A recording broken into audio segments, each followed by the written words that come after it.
All right, and welcome to Fast Break Breakfast NBA podcast. My name is Keith Parrish, and I'm here once again with my buddy through the miracle of computer phone, here with Dave DeFore. Also, I believe with your dog that seemed like it just I can't hear, crawled up on the couch. I'm watching, if you're on YouTube, so it looked like to me, it looked like a giant cat. Yeah, he looks like a tiger. Yeah. He's like 95 pounds, and he just finished eating breakfast. So that's pretty good. Perfect timing. That's pretty good. Yeah, we're here with you and your dog. How's life, Dave? Great. Things are good. Yeah. Season's winding down. It's been fun. Summertime, rolling in. It's my favorite time of year. Is rolling in. I mean, Dave, I'm going to be in your neighborhood in like 3 weeks. Oh, that's right. Yeah. We're going to hang out. Here's big Fast Break Breakfast family news. We're going to Disneyland. That's right. Going to Disneyland. One of the huge benefits of having a team long eliminated from the playoffs and with no draft picks to talk about. I'm just kidding. Honestly, if the Grizzlies had like 3 first-round picks, I'm still would be going on vacation with the family. But I'm going to be out in your neck of the woods. Actually, we're going to be there for the first round of the NBA draft. Maybe that'll be the night Ja Morant gets traded. We can do an emergency episode. I think I'm taking the week of the draft off from work. Yeah, there you go. Yeah. Well, look, we have Andrew Schlecht and Alex Spears. They do draft stuff all year. Yeah. Esper Henne is super into the draft. And for me, I catch up on those guys after they've been drafted, starting in summer league, because it just gives me it's more organized for me that way. Like, I don't need to know who they are until I know what team they're on, and then I can kind of get a better sense of learning who they actually are as players. Speaking of the draft, and this will be a lead story on this week's Fast Break Breakfast. We're, of course, in the midst of the conference finals. But obviously the first 3 teams in the lottery who jumped up, all kind of a little bit exciting, a lot of interesting angles. You got the Mavericks taking Cooper Flag. You got the Spurs getting pretty lucky. Going to take this Dylan Harper guy. And then the Sixers. So the Sixers, maybe they're going to trade their pick. Who knows? They're win now also. Sure. I don't know. But I'm thinking about the Spurs. And I'm thinking about how lots of crumbs are being dropped among the NBA newsbreakers / news creators about this being a summer that's going to be full of fireworks. Not just the Parrish family goes to LA, not just me and Dave meeting up in the West Coast. Also, of course, being at Summer League together. No, there's probably going to be a lot of big trades. I thought of a great trade that I love, that I don't see any downside to. And this might be me going back to the well too often of a team I keep thinking about.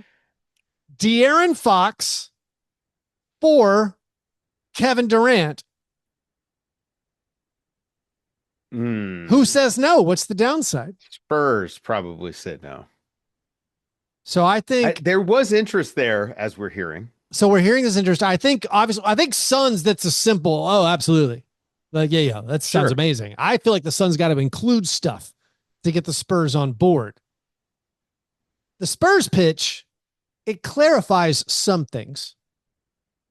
If Harper is a 1, I don't know if, again, this is where you and me don't know our draft guys that well. Yeah. But like, you got Harper, you got Castle. And again, this goes back to I don't love De'Aaron Fox. I think he's pretty good, but I don't love him. And it's like, now you got lucky with this second pick of the draft. You got Wemby. Let's just, you get out of jail free, sorta, with this Fox trade you made. Bring in Kevin Durant. Have a couple amazing years with Kevin Durant. Maybe there's something even better they could flip. But I can't find other teams to trade De'Aaron Fox to. Right. This is the conundrum of all kinds of trades, trying to find out which teams, because only playoff teams trade for guys. Teams with futures don't trade for people making money, or with teams that are on the rebuild. They never trade for actual good players. Right. So I don't know. That's why, to me, it was like a clear cut. The Suns need a bridge out of this. And I mean, De'Aaron Fox and Devin Booker together seems amazing. And they've turned the end of Kevin Durant's career into, all right, you get a near all-star point guard to pair with your all NBA level Devin Booker. Officially not all NBA. Only got two. I saw two third team all NBA votes for Devin Booker. Anyways, how do we get the Spurs on board to this? What else needs to happen for this? I mean, is KD the kind of guy you want to bring in at this point? You know what I mean? Like, it feels like they're doing, if nothing else, they're doing a young and competitive team. Yep. Right? Like, they're going to probably move away from Chris Paul, which makes sense. He's, 40. I think De'Aaron Fox is probably sticking around. I don't see him moving him. No, right. It'd be awkward because after they traded all that stuff for him. Right. If they were going to move him, I feel like they would have to get a guy that is younger than Kevin Durant. Like if it was, if they were like if it was a part of a Giannis trade or something like that, I could see it. But I don't see it for KD. I mean, I have trouble seeing it. It obviously makes more sense. Phoenix even have to add? For the Giannis, Ryan Dunn. I don't know. Yeah, right. I have no clue what else they could add. If it's the Spurs trying to get involved in the Giannis package, then that's interesting. But it's like, what do the Bucks need to do with De'Aaron Fox? Right. I think that's more Stephen Castle and the number 2 pick versus De'Aaron Fox. It just feels like De'Aaron Fox is kind of there. Yep. Like he's a Spur. Let's skip breakfast. Let's get right into this all NBA. I was just thinking the all NBA teams came out. The only interesting things, it's like terrible franchise building news for small market teams. Like Cade Cunningham's salary goes up massively. Evan Mobley's contract goes up massively. Grizzlies dodged it though. Well, the Grizzlies, it's weird. On the one hand, you don't really want to give Jaren 35% of your cap. Right. So not that they would have. We don't know if they would have anyways. Sure. He has not signed the contract yet, but also was a bad bit of luck for the Grizzlies because I think we were hoping he would make the All NBA so we could sign him hopefully to a 30% max early, avoid unrestricted free agency. But I'm looking at the results and they're fine. They're totally fine. The one thing that it screams to me once again is how groupthink has taken over everything. It's like, I mean, Jason Tatum, like making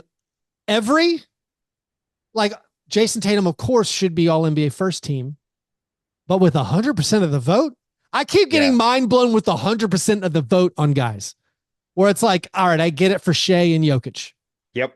I even kind of get it for Giannis, but after that, we need a little bit diversity of thought. Everyone's ballot shouldn't look exactly the same. And all these awards it's gotten a little out of control on this, but I guess it doesn't. I mean, you talked about this with the clutch voting. Yeah. I mean, listen, I faced a little backlash, Dave, because Brunson's been incredibly clutch. He's incredibly clutch. Yeah. Like I said over and over and over, he's a very deserving clutch player of the year winner.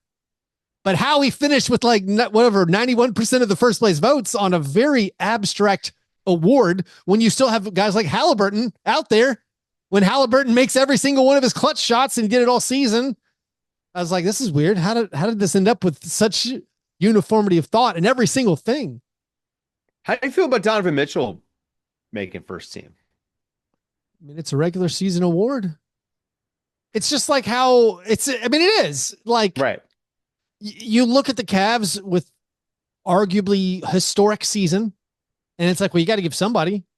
And it's like, I mean, I honestly thought that it was weird that like scrolling through there, Garland barely got any recognition. But of course, you pick and choose. You say, all right, it's Mitchell and Mobley, and how do we divide the credit? I'm not sure, but like, I don't know, just the breakdown of it all. I mean, I thought LeBron being second team's like, okay, would he have would he be in second team if they hadn't traded for Luka Doncic? Speaking of the Lakers, I'm jumping all around. Here's a key. Dave. Here's a key. About to start talking about Luka's diet. No, this is not Luka's diet. This is a key recession indicator. Uh-oh. You know those social media things where it's like, you have $15 to build your dream team. Yeah. And it's like, has the tiers of players. And it's like Giannis, Jokic, $5. Here's a key recession indicator. I saw one where Luka was in the $4 tier. Whoa. That's not looking good, Lakers. Maybe not such a good investment anymore. I know he's getting in shape, changing that diet. We have off-season muscle watch, or what's the opposite of muscle watch? I don't want to I sound don't know. bored. It's like It's like Doncic's skinny t-shirt watch. watch. Yeah, like, and he's wearing. They had him in white too, and he's got a nice little tan, so he's really like they're playing with the cameras. Yeah. Awesome. Um. Just wait Anyways, till Dave, that little vein starts popping out. Sorry. that's what. Yeah, you just gotta get the That's right when you'll know. angles. You get yeah. That's it. Dave. Again, that's why they sent Zion to the draft lottery in that tight shirt. They could have. I would have gotten him one a size even smaller than that. But like, look at how lean and jacked Zion is before trade season. Is Zion not? I was so surprised with Zion being in the lottery as the lottery representative. I thought we had all these it's kind of like momentum that like Well, you don't want to lose trade leverage, okay right? that Joe was just all Dumars about is just new in there. There's no organizational mandate to trade Zion. Of course yeah. not. We're sending him to the draft lottery. Again, look at how fit he looks, Keith. Imagine, like, what You would know you give up for this fit Zion you know Williamson? what's not great about Zion Williamson? And when you go to his basketball reference page and you have the season overviews Yeah, and you see his yearly stats and there's regular season, there's not a tab for playoffs. right. It's just missing. It's just none. There's just nothing there. Like it's not even empty. There's not even a tab there. I don't know if I need to drop in the should I drop in the basketball reference Discord? Be like, hey guys, have you noticed? There's no playoff stats for Zion. Is that is that a thing? Yeah. Anyways, speaking of the playoffs, Dave, we are staring down the barrel of a Thunder Pacers finals. Both teams with 3-1 leads. We're recording this episode on Wednesday, May 28th. The Timberwolves play on Wednesday night for their lives backs against the wall. The Thunder, they've been the title favorites basically since they beat the Nuggets. Basically since this round began and the Celtics and Cavs excused themselves in humiliating fashion, maybe tragic fashion for Celtics. And then once the Thunder emerged, they still seem to be trucking right along. Here's the thing that kind of blows my mind about the Thunder. I think all of the criticisms that people levied at them or like the concerns that were expressed about the Thunder have sort of come to pass and it doesn't matter. Yeah.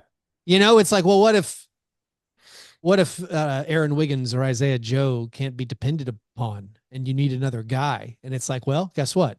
We don't need another guy. Like what if Jalen Williams isn't good enough? And you're like, well, he's gonna alternate horrific games with amazing games. Yeah. And it's gonna be enough.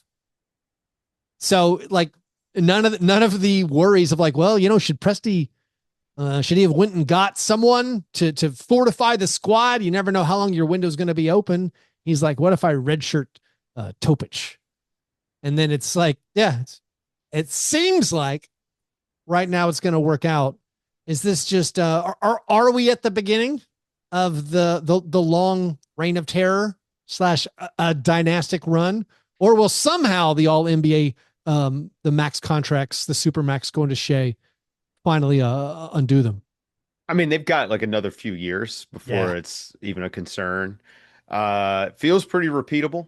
Yeah. I gotta say, like this feels like one of these teams that's going to be able to chew through 60 to 65 wins for the next 3-4 years and be in the top 1 or 2 seeds. I mean, you got an MVP that's literally in his prime with Yeah. a team perfectly built around him. And Jalen and Chet are really just like they're so young, and we're watching them get better as this playoffs goes on. I mean, they obviously just had like their best combined games for the trio ever. It was incredible. And it was fantastic. I mean, they scored 95 points together. Yeah. They were doing it on both ends, especially Jalen and Chet were defending really well. It feels like just go ahead and pencil them in second round or conference finals minimum for the next 2 or 3 years. Obviously, this depends on what happens around them and health plays a role every single year, but man, they are just so well built, and built for the regular season and the playoffs. They're like they can play 11, 12 guys all year long. Yeah, that is the key. I really thought one of their concerns, if you had to have any concerns beyond the things I've already stated, it's just looking about how much they are dependent on Shea. And of course, Yeah. every team is going to be dependent on their best player. But it was kind of thinking like if Shea, they don't have him, like what are they like? How can they hold up? But like you said, they can make it through any regular season now.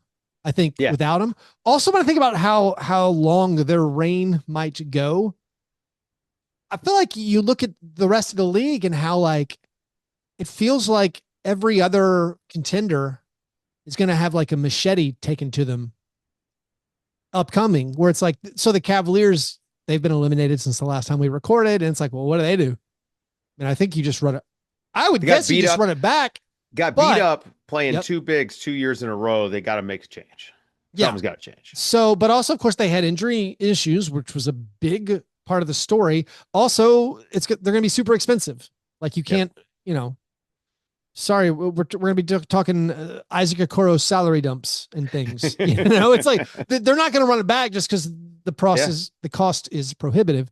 And then it's like the Celtics, of course, with Tatum's injury and then their cost. We're now doing things like, will Jaylen Brown get traded? Are they salary dumping Porzingis or Drew Holiday? So like they're getting chopped up. It's weird too, as I think about from a Grizzlies podcaster perspective, where I'm like, man, super underwhelming stuff that the Grizzlies have been doing the last few years. And it's like, but they'd be like third in the East next year or fourth. They're like, who are you taking? You're taking the Knicks, you're taking the Pacers. And it's like, then it's like, all right, the Cavs. Yeah. But like who else? Right. And then you think about the Nuggets, where the Nuggets get eliminated and they lose by a ton in game 7. They have no help for Jokic. Just like if Jamal Murray's not going to step up and be a superhero, once Aaron Gordon got hurt, it was like, well, that's that. And they're trying to figure out how to salary dump Michael Porter Jr. And they're asking postseason questions to their management group, like, "Hey, what are some paths forward? How do we improve next year?" And they tap the sign on the wall. It's like internal growth and development. It's like the Nuggets out. They're not getting better. And so I don't know. I think the Nuggets are a team that has to make a big trade, actually. But there's so many of these teams. I know. I mean. We're starting to get the newsbreakers and the reporters starting to say this summer's going to be crazy. This summer's going to be crazy. I just think that the Luka trade has opened the door for pretty much anything. And it started probably with the Karl-Anthony Towns trade, where they blew up, that team. And that was obviously a financial decision for them. But I just think that when you're looking to this summer, the Celtics $500 million payroll financial decision. Will they trade Jaylen Brown? We've got like a lot of questions. I don't think that Giannis necessarily, if anything, it's gotten less likely in the last 2 or 3 weeks that Giannis gets traded because of this sort of, what could happen over the summer? Like, could the Bucks get a guy? I mean, the funniest thing, but the funniest thing about all of this possible massive player movement, and I hate to keep coming back to the Luka Doncic trade, the funniest thing to me is like, if Nico Harrison just would have chilled out this season, he could have traded Luka Doncic for Giannis. Yeah. Like he could have gotten Giannis. It's like, that would have been an easy trade. He wouldn't have asked for anything more. It's like, let's one for one. Let's do it. It's or better yet, could have traded for Giannis to play with. No, you can't. You gotta have defense wins championships, Dave. Can't have, it's going back. I'm sorry. I thought of so many things and then I got distracted with that's all right. The Karl-Anthony Towns trade. Like if it doesn't work out, if the Knicks lose to the Pacers, if the Timberwolves lose to the Thunder, what would it take to get a third place game going? to get, because we want to see that Randall versus Towns, this storyline. I mean, think about the CBA and like the teams being like, man, we could add, I don't know, how much should we switch to medals? 500 million in BRI. I don't know how much money can be made league wide. What's the television revenue? What are you doing? Best 2 out of 3? Yeah, for a Knicks Timberwolves best of 3. Come on. For third place. We get the bronze. You got to be proud of that hardware. Just get a third place. The NBA would make them hang the banner. Also, man, if the Pacers making the finals is, I mean, of course they've done an amazing job of building their roster. Yeah. And of course, Halliburton has really stepped up. And I think it's interesting how they would be like, they're a non-luxury tax team. Like, I mean, you credit the Knicks are paying, the Timberwolves are paying a ton this year. Usually to compete, most of our recent title winners, they're almost all luxury tax paying teams. The Pacers are an interesting one where it's like, if you make the finals, would they finally step up in the following seasons? And is what the Pacers doing, and maybe it's a bigger question about the way the CBA is going, like, is this the blueprint / is it replicable? I think no, it's not replicable. No. Yeah. Okay. I mean, we talked about this on the show today, actually. It's very funny if you go back and look at the last time they had a very high, like a top 10 draft pick or something like that. I mean, it was like the 80s. It was like 1989 or something. They just don't get. They don't take down, but even like their high draft pick now, like Matherin, like comes off the bench or whatever. Yeah. They've never tanked. They really just they nailed the Paul George trade. Mm-hmm. They nailed that, and then obviously they landed on gold with the Halliburton, for Sabonis trade, and then the Siakam trade put them over the top. That was the thing that took them from probably fighting for just like the 6th seed to this is a team that's making the conference finals now 2 years in a row. Was that Siakam trade? And then they just like Miles Turner, man. They had Miles Turner. They were ahead of the game on having this stretch big. Yep. Who could block shots, and it finally paid off when they got the team around him. You know what I mean? And he becomes this sort of lesser important player, but still like the key to the entire thing. But can you find like 10 guys that buy into the system the way that the Pacers did? That's the task, man. Well, I think it's getting. Yeah, it's getting the all NBA level guy, and basically 2 of them. I feel like Siakam just gets ignored way too much. When I watch so many of their games, I'm just like, Siakam's incredible, and he's like a playoff. I mean, he's absolutely like your 16 game player. I remember last year my takeaway was like, I know Halliburton gets a lot of attention, but Siakam is awesome, and now Halliburton is this player who goes through these. I guess it's all injury related, but he goes through like these 6-month stretches where you're like, this guy's one of the best players. This guy's top 10 player. This guy's the absolute playmaking point guard every team needs. And then later you're like, oh, maybe I was wrong. Then he has like a 30 game stretch. You're like, not that great. Like, but now he's on the swing up again. Yeah. Like he barely made 3rd team all NBA because he wasn't that amazing this year. And now in the postseason, you're like, this guy never turns the basketball over, and he's blown by everybody, and he hits all his clutch shots, and so he's on that upswing again. Yeah, Halliburton's been incredible, but then also like you got to give their front office credit with, I mean, not only do you trade for your 2 best players, which is I feel like a rarity for teams that actually get really good, but then you trade for the Neesmith, they draft Nembhard, the Nembhard draft pick. No one wanted him because he was so old. I remember that draft.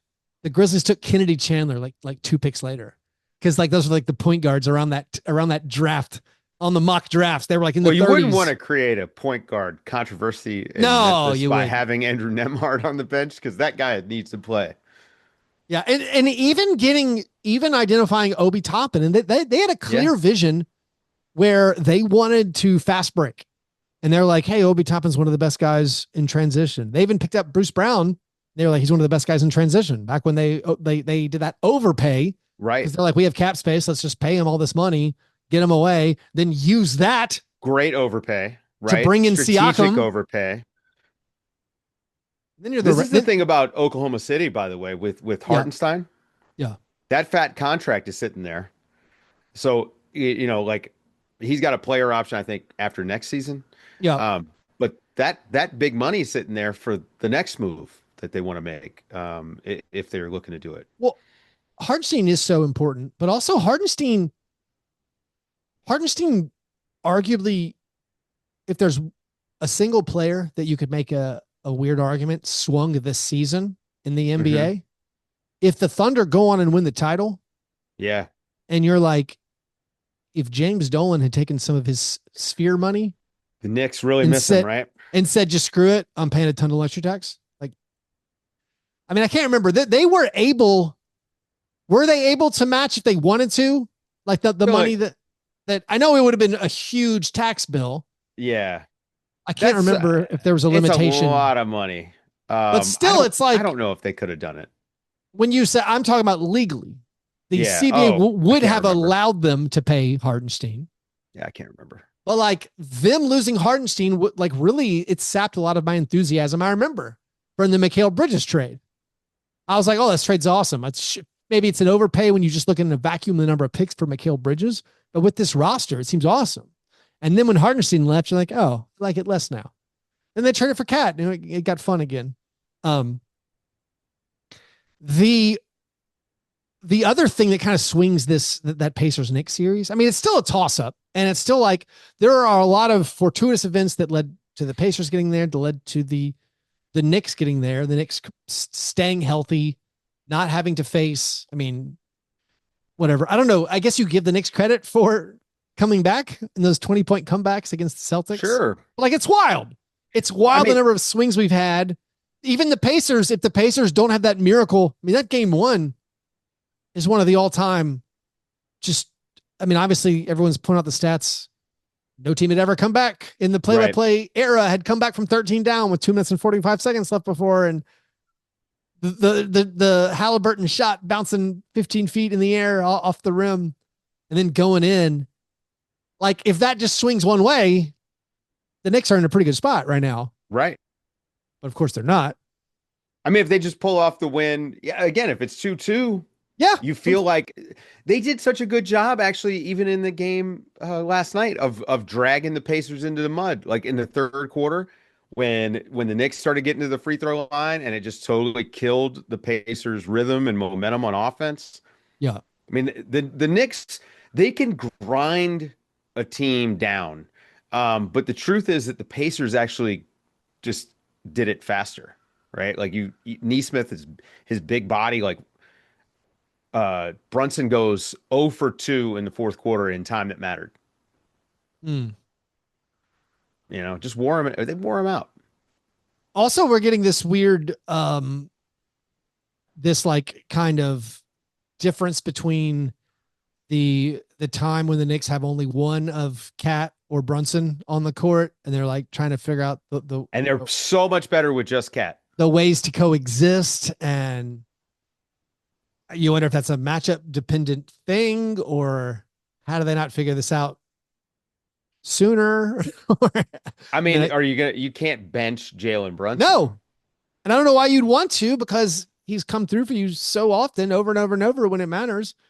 Our clutch player of the year. But he has been put into every single, I think the stat was like, he's like 30 a game pick and rolls that the Pacers are putting him in, 30, 31, something around there.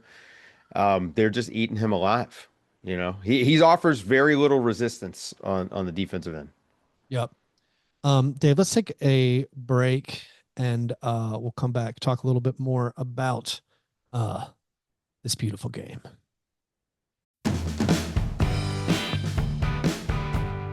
All right, so Dave, if the Knicks don't pull off a miracle 3-1 comeback,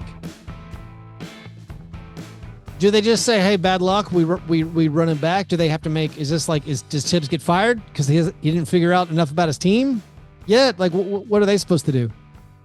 I mean, I don't know. It's an interesting question, right? Like, you always got to ask, like, who do they hire that's better? Sure. And there are people out there that maybe is an upgrade.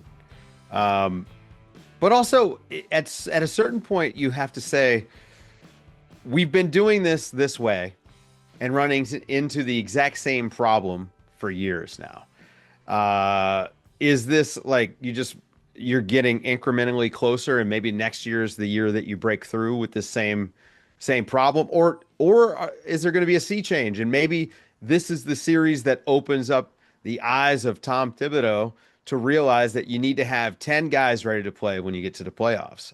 I don't know. I mean, I think it's a Knicks question. The more important thing is there a CAA client that's a bigger upgrade, right? Like that's the real question. And I just don't know. I mean, it's tough, man, because I always say coaches really like it can make a huge difference to fire your coach, or it can make very little difference. And with the Knicks, I don't know that it makes a huge difference because of the personnel. And maybe it's better just to roll it back with Tom Thibodeau, expect chemistry to work things out. Maybe you can make a trade during the summer or midseason that adds some depth. I don't know. But it's more of a personnel problem than a coaching problem, in my opinion. Although there's big coaching problems on offense. It's kind of like a convoluted answer, but Yeah. I it's where mean, they're at, right? Like this is the big question mark: is can they get better? obviously making to the conference finals is a good result for this Yeah, Knicks great. team. When you consider the circumstance, and if you end up losing to a Pacers team that no one thought was really a titles contender, I think coming into the playoffs. Actually, I got to find out. I got to hit up. I've like I've been giving friend of the show Caitlin Cooper her space. Like Pacers blowing up, she's doing awesome. But I do want to know straight from her, like when did she think the Pacers could make the finals? Like when the playoffs started, did she have this much enthusiasm and belief in the squad? Because they were not a prohibitive favorite. They were favored over the Bucks, but it was split. Yeah. It wasn't. They were not a huge betting favorite. They were just, can't remember what it was. Like I don't think they were even minus 200 or something. Like I've picked them in every series along the way. yeah. This is a 50-win team that I thought was better than their record even. Like if you look, they finished the season 34-14, I think, in their last 48 games. Yeah. They were trending toward, to me, being a much higher, like a higher seed than they were. I think they were obviously better than the Knicks by the time we get to this point. But I like the matchup. I liked them as a matchup, not necessarily that they were a much better team. I Yeah. think that they got the luck of the draw was great for them. They got the Bucks, who were obviously weak. The Cavs, the Pacers are a kind of a unique problem for the Cavs in particular to solve. And then obviously the Knicks just don't have enough guys. But I don't know, man. I was actually looking because like I texted, I don't know, it was probably the beginning of the series against the Cavs.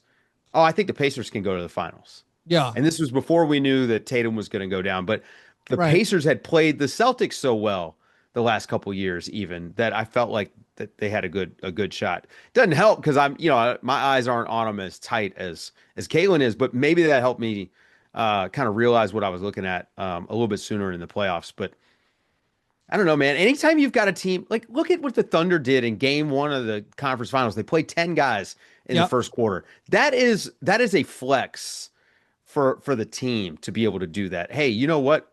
We're going to find out which of these guys are going to work in this series. And if you look at the Pacers, Tony Bradley is playing big minutes.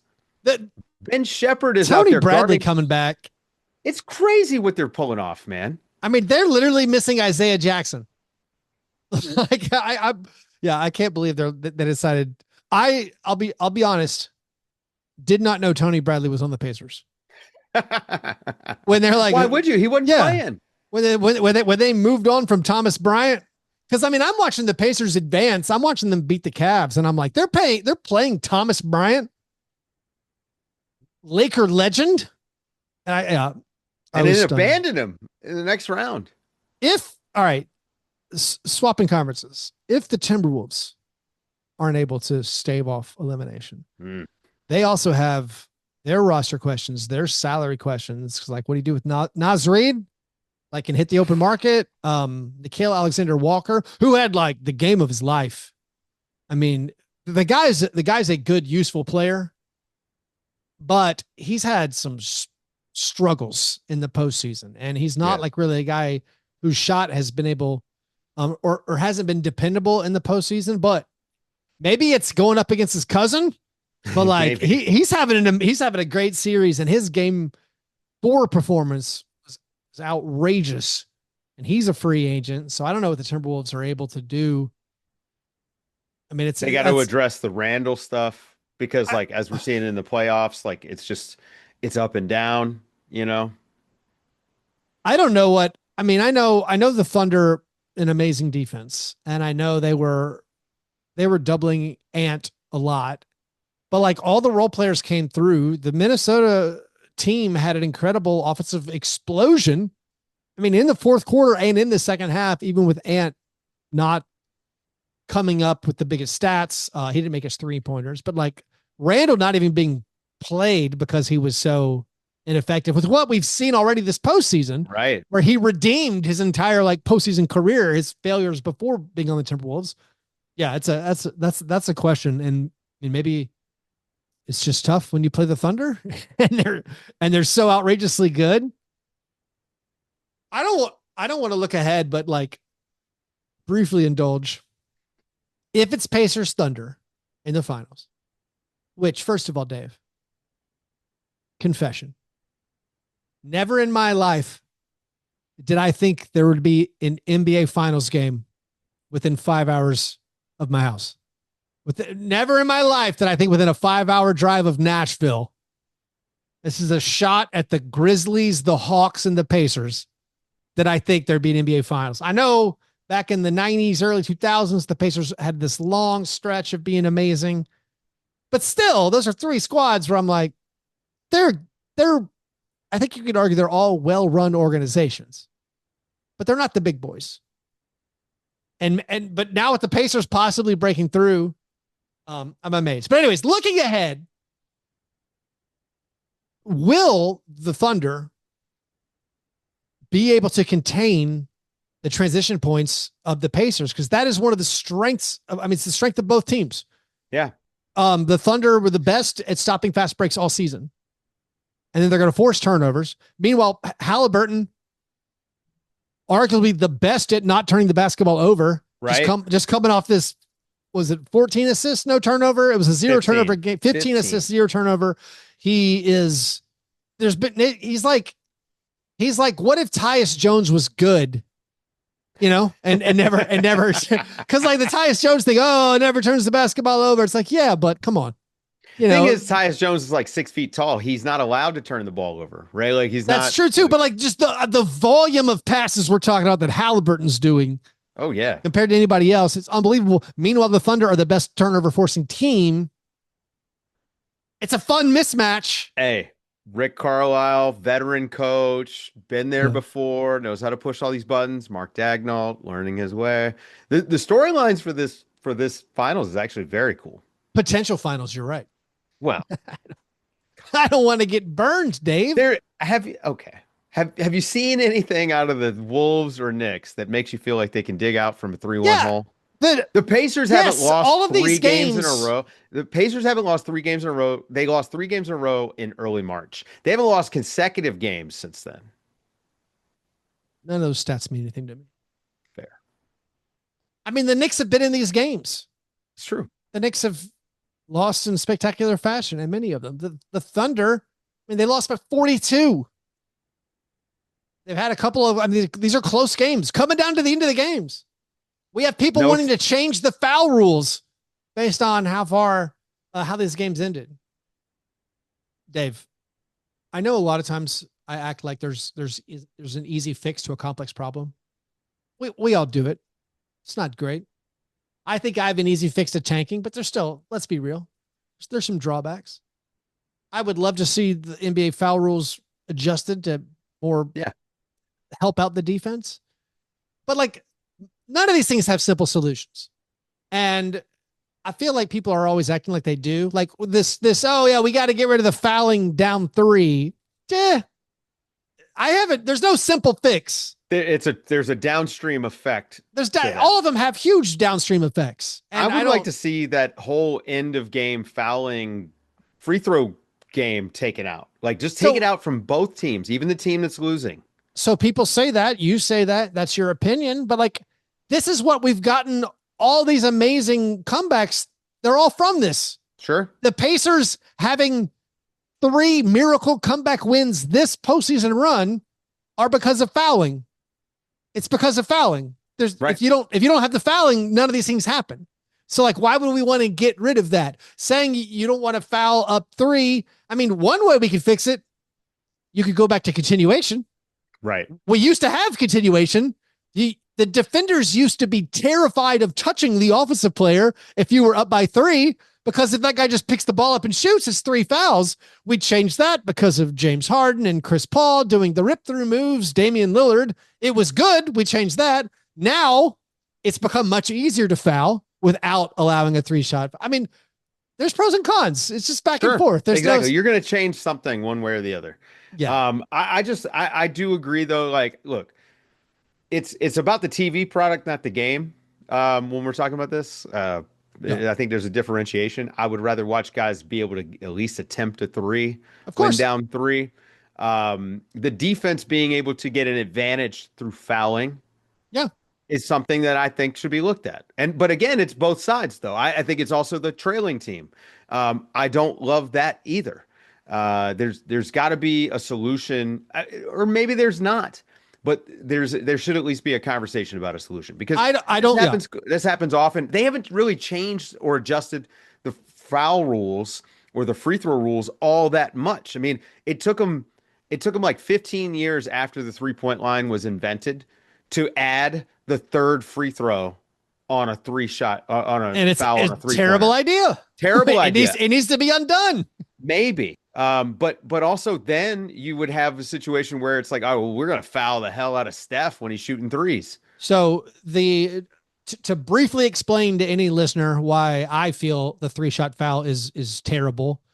If you foul a 3-point shooter, the expected points from that, it's like 2.7 or 2.5 or 2.4, which is way more than the expected value of a wide open 3-point shot. So there's a fair point to be made that all 3-point shots should be a 2-shot foul, except for the end of games. When you are down by 3, then we have to carve it out. So again, you're right. There should be a conversation about even this fouling when up 3, when down 3. But then we get to the, it's all groupthink now. I'm just terrified. Right. It's all group. Everyone's just following whatever Zach Lowe or whoever says. Well, I mean, Zach Lowe's he's brilliant, great guy, but this is differing opinions on the quality of basketball. It's nothing new. It's just that this is now a new universal strategy that every team does. Like, that's the only thing that's changed. Also, a lot of times we talk about like Hack-a-Shaq was bad for TV. Yeah. Are we sure? Because like it's kind of riveting when we're watching to see if Mitchell Robinson is going to make his free throws. Those line drives. Maybe it's not basketball. Shout out Mitchell Robinson on a pretty hot streak right now. But like it's kind of riveting. Is Steven Adams going to make this free throw? Will the Warriors get back in the game? I don't know. It's kind of fun. Dave, let's answer we got a listener submitted question. This is a croissant questioner. Yes. Are you going to finish that croissant? Bobby Payton wants to know. This is unrelated to the current playoff teams. Bobby Payton wants to know, what's the best team where Jonathan Kuminga would make sense?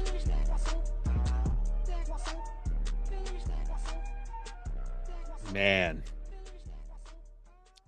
Make sense? Like fit on the basketball court? Whew. That's tough.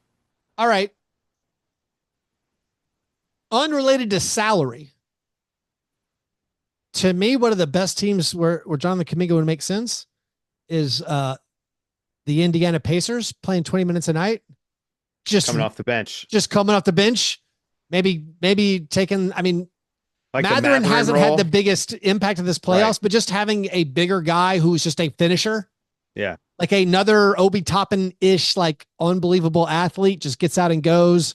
And, on any possession that takes less than 5 seconds, he's a great guy to have on your team because he's going to score. Maybe, but also, what about the Wizards? Why not the Wizards? It's kind of, but if you're saying the best team that he fits on, the Wizards probably aren't it. It's more like, I don't know, like he could score, right? So he can score unbelievably well. Could he play, 3-4 for the Miami Heat and be an upgrade? Probably helps them out a little bit. Depends on, He needs to, but I think, so if we talk about Kuminga, big downsides. No defense and no shooting.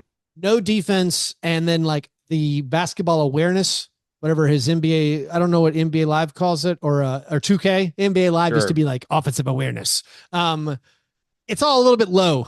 The feel of the game's a little bit low, but the guy is just like a bucket who just you feel like you could be able to unleash him. But I do think he needs to be surrounded by shooting. Yeah. And a lot of shooting, which is like when you say Miami, I'm like, ugh. Not enough shooting. Yeah. Yeah. Wiggins and Bam and nope. And then it's like, you think about like a team like the Rockets. No, they already have, need, he's got to be surrounded by shooting.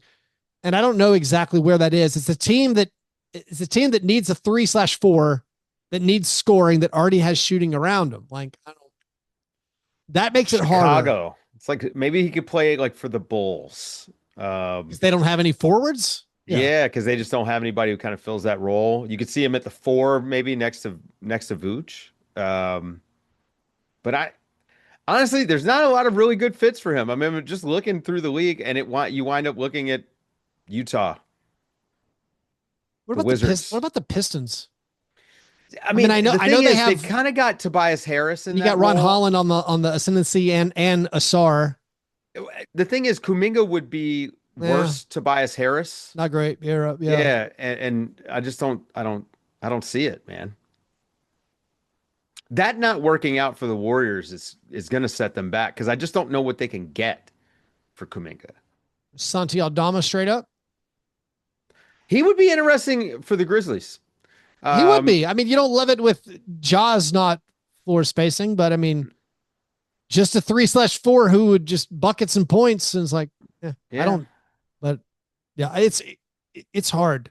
Kuminga is a weird player because I think we probably overvalue him a little bit because he was on the Warriors. I don't know how the league looks at him. It's gonna be an interesting summer. I mean, you just think of the squads who were bereft of talent, and it's like, okay, well, why not the Hornets? Why not the Wizards? Then you get if I'm the Hornets, I don't want to bring him in because you got Brandon Miller, you and LaMelo who are going to have the ball. I think Kuminga needs touches. And Grant Williams. It's a crowded front court is all I'm saying. Yeah, I mean, I don't know. What if he winds up in Brooklyn? I just don't know. Like, where is he going to wind up? Who are Brooklyn's players? Like, which Brooklyn players are going to be on the team in 2 years? Is Cam Johnson? There's a bunch of weird teams in the league. Claxton? Who's going to get Claxton? I mean, what if he goes on what if the Cavaliers, once they move out Jared Allen, get a little more spacing? Get off that spacing? I don't know. No, but I'm saying if you don't have Jared Allen, at least you have I don't know. He gets up and down the court. It's a good question because it's hard to find a landing spot. If you have a great idea for a landing spot, hit up Jonathan Kuminga's agent. They could probably use a little bit of advice. Anyways, thanks for the question, Bobby Payton. Really appreciate you and all the other supporters over at patreon.com/Fastbreak Breakfast. All right, Dave. It's now time for the awards segment of the program, the International Stackhouse of Pancakes Award, given to the worst performance in a box score. This week we have 3 nominees. I'm going to skip all the honorable mentions. 3 nominees, Dave, as they occurred chronologically over the past couple of weeks. We have OG Anunoby in a loss to the Celtics, a blowout loss to the Celtics. OG 1 for 12 from the field, had 6 points, 8 rebounds, 2 assists, 1 block, 2 turnovers, 3 personal fouls. Then we had Naz Reid in. Oh, that's not chronologically. Next up, chronologically, Jalen Williams. Another terrible Jalen Williams game. 3 for 16 in his loss to the Nuggets. 3 for 16. 6 points, 7 rebounds, 10 assists, 3 steals. That's nice. 1 block, 3 turnovers, 3 personal fouls. And then we had Naz Reid. Naz Reid with a 1 for 11 against the Thunder. 4 points, 8 boards, 4 assists, 1 block, 3 turnovers. So our 3 nominees, OG Anunoby, 1 for 12, 6 points, 8 boards. Jalen Williams, 3 for 16, 6 points, 7 boards, 10 assists. And Naz Reid, 4 points, 8 boards with a 1 for 11 stat line. Nas. Yeah, it's either Naz or OG. I think it's Nas. They needed Nas. Yeah, tough game for Naz Reid. Yeah, it's been Timberwolves are a strange squad. I mean, they're a good. They've been weird all year, though. Very good. Like we've been watching these playoffs, being like, man, Julius Randle's really showing up. I wish like Dante DiVincenzo would show up. Like if Dante DiVincenzo was making shots, they'd be good again. Right. And then it's like, oh, you can't depend on Nickeil Alexander-Walker in the postseason. Now those guys are playing well, and like, oh, it's like Naz Reid, who was like playoff hero, folk hero. It's not really giving you much. Or then it was like Gobert. Gobert's doing nothing, and then Gobert would have a huge game. Yeah, it's all over the board. Also, Mike Conley just skates by. Everyone likes Mike Conley. Just skates by, shooting 30% all the time. Just no one's saying anything. He's old. Bless his heart. Yeah, he is. He's we very resemble old. that remark. Yeah, exactly. Anyways, Dave, what do you, if either the Timberwolves or Knicks come back, which one and because of who? Who's the hero? Who's the folk hero who does this? It'd be the Knicks. Because of? It'd have to be Jalen Brunson. Okay. Or Cat, honestly. I mean, because the thing is that Cat has outplayed, in my opinion, they've outplayed the lineups with Cat and without Brunson have outplayed the Brunson and Cat lineups and the Brunson no Cat lineups. So maybe it's Cat. Maybe it's Cat doing what he did the other day, putting up 35 a game for the next 3 games, and Brunson still getting his 30 or whatever. That does it. So maybe it's Cat. I mean, he is playing. He's going to be playing on, a hobbled knee. So Should he do the Willis Reed thing? Could just do that as his intro, start the game still, but walk out from the. Here's what I'm looking at, Dave. The Knicks. Let's see. The Knicks, when Josh Hart plays 45 or more minutes in the postseason, 7-1 all time, only 1 loss was in overtime. I don't think the move is benching Josh Hart. I think the move is playing Josh Hart every single minute. I don't know who loses. Tom Thibodeau would love to do that. I think Josh Hart has to be on the court at all times. Josh Hart's going to be the playoff hero. Josh Hart leads him back 3 straight wins. Josh Hart folk hero. He ends up co-starring with Timothée Chalamet and Ben Stiller in an upcoming Apple TV project. I'm guessing. Heist movie written by AI. When's the last time? Are there other Knicks fans traveling? Is it just Stiller, Chalamet, and then Spike? I guess. I don't know. What do you think the NBA's budget is on this? The celebrity thing. Yeah. I mean, how much is the NBA paying travel expenses here? For sure. Yeah. Okay. Everyone has celebrity brain. I love the basketball games more, Keith, because Ben Stiller's there. There were some celebrities, like they were doing Pacer celebrities, and I'm like, who? It was it John Mellencamp? Who else did they show? That was like Triple H there? Yeah, which is I don't get that one. Have we not had? I don't feel like I've seen a bunch of like, where's Detlef Shrimp at? He's good enough for Parks and Recreation, but he's not good enough for Davis. Okay. They had George Hill, Marvin Harrison. I didn't see him up there. I've never seen him before. Anyways, Dave, thanks for hanging out. Good talk as always. Listeners, you guys are the best. Thanks for listening. And remember, breakfast is the most important thing.